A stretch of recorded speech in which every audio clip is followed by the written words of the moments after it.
Now to Denver, Colorado, and a neighborly good deed that doesn't turn out how it's supposed to. It all starts in this alley in the city's arts district. A battered SUV pulls up, and the driver loads a length of scrap metal into her truck. But look closely. Something in that garage has caught her eye. She takes off, but a little later, she's back, this time on foot. And guess where she's headed? Straight for this mountain bike.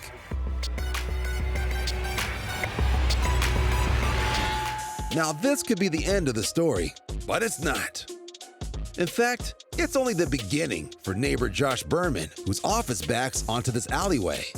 I was on my way back to the office after lunch, and as I'm pulling into my office parking lot, I see a woman carrying 2 large mountain bike wheels out of the parking lot. It raised some red flags. It didn't look like they belonged to her, and I couldn't imagine why she would be walking out of our parking lot with these wheels. So I stopped her and I asked her if I could help her, and she looked at me, kind of got angry and said, "No, I'm just trying to get out of the parking lot." And she kind of brushes by me and starts walking down the sidewalk. Josh doesn't know it yet, but he has just met the bike thief. And her getaway is not going to plan. The bike has 2 flats, so she's now having to haul it to her SUV piece by piece. And boy, is she pissed.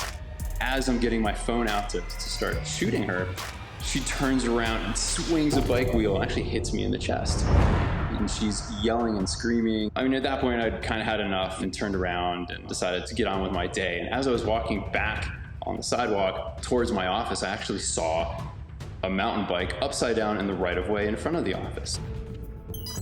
I went up to it and could tell very quickly that it was a very expensive mountain bike, and probably the exact same mountain bike that she had just removed these wheels off of. Josh suspects the bike is stolen, probably from a neighbor. So I've been involved in biking my entire life. The bike was a late model Santa Cruz carbon fiber frame mountain bike, which, I mean, those are not cheap bikes. They can run anywhere from $4,000, $5,000, $6,000, $7,000 and up. It's definitely the kind of bike that, nobody would probably be riding, on the streets of Denver. So I picked it up and I started walking back to my office. And as I'm rounding the corner from the sidewalk into the parking lot, catch out of the corner of my eye something coming at me, pulling into the parking lot at a super high rate of speed. I jump out of the way at the last second just as she actually is hitting me and kind of smashes me up against a car in the parking lot. And I mean, I immediately kind of in shock. I'm trying to figure out, am I injured? The bike is lying on the ground, and she gets out of the car and starts screaming and yelling. This is not your bike! What are you doing? Yo! You're a thief, dude! What is wrong with you? Calling me a thief, saying I've stolen her bike, and just kind of out of her mind with a super crazed look in her eye. And at that point, I realized that she was willing to run me over, kill me to get this bike. So I leave the bike and I ran into my office and started shouting to my coworkers to call 911. Josh then quickly returns to the parking lot, determined to capture the thief on his cell phone camera. We walked back just to see her pulling out of the parking lot, and at that point I got my phone out again. And I mean, you literally see scrap metal falling out of the back of this dilapidated Bronco with no plates, and she's still screaming and yelling while she's driving down the street. I mean, at that point, I kind of just considered myself lucky that I wasn't more seriously injured, and went into the office where we started looking at the security cams and saw that it was indeed our neighbor's bike that had been stolen from the alley.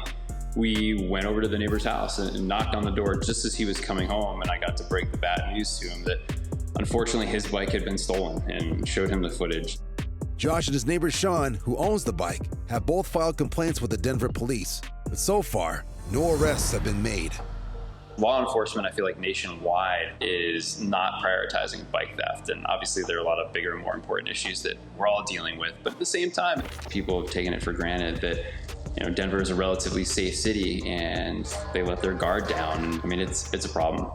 Denver police suggest locking bikes, even in a locked garage, and taking a selfie next to the serial number to help officers reunite a stolen cycle with its owner.